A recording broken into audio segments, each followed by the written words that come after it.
So, you know, one way of conceptualizing yourself is that you're one speck of dust among 7 billion. And when you conceptualize yourself that way, you might think, well, what difference does it make what I say or do? And that's actually quite convenient for you, because if it doesn't matter what you say or do, then you don't have any responsibility and you can do whatever you want. The price you pay for that is a bit of nihilism, but if you don't have to shoulder any responsibility, that's a small price to pay. That's the underground motivation for nihilism. But the other way of looking at it, and this is actually the accurate way of looking at it, is that you're in a network. You're a node in a network, and so you can do a little bit of arithmetic very rapidly and just figure out how powerful you are. You know 1,000 people. You're going to know more than that over the course of your life, but let's say 1,000 for the sake of argument for now. They know 1,000 people. That means that you're one person away from 1 million people and 2 persons away from 1 billion people. And you're the center of that network. And now the way networks work is that information propagates in a network manner. So don't underestimate the power of your speech. Now, you know, Western culture is phallogocentric. Let's say it. Okay, so we'll say, yeah, that's just fine. That's exactly what it is. It's predicated on the idea of the logos, that the logos is the sacred element of Western culture. And what does that mean? It means that your capacity for speech is divine. It's the thing that generates order from chaos and then sometimes turns pathological order into chaos when it has to.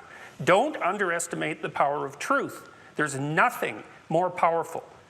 Now, in order to speak what you might regard as the truth, you have to let go of the outcome. You have to think, all right, I'm going to say what I think, stupid as I am, biased as I am, ignorant as I am. I'm going to state what I think as clearly as I can, and I'm going to live with the consequences no matter what they are. Now, the reason you think that, that's an element of faith. The idea is that nothing brings a better world into being than the stated truth. Now, you might have to pay a price for that, but that's fine. You're going to pay a price for every bloody thing you do and everything you don't do. You don't get to choose to not pay a price. You get to choose which poison you're going to take. That's it. So if you're going to stand up for something, stand up for your truth. It'll shape you, because people will respond and object and tell you why you're a fool and a biased moron and why you're ignorant. And then if you listen to them, you'll be just that much less like that the next time you say something. And if you do that for 5 years, you'll be so damn tough and articulate and able to communicate and withstand pressure that you won't even recognize yourself. And then you'll be a force to contend with.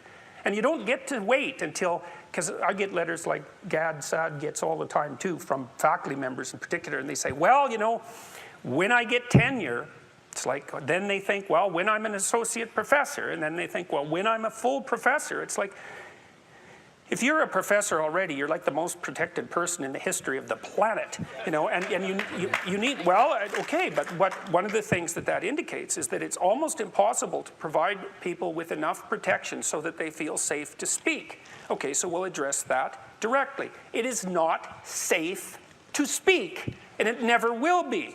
But the thing you got to keep in mind is that it's even less safe not to speak.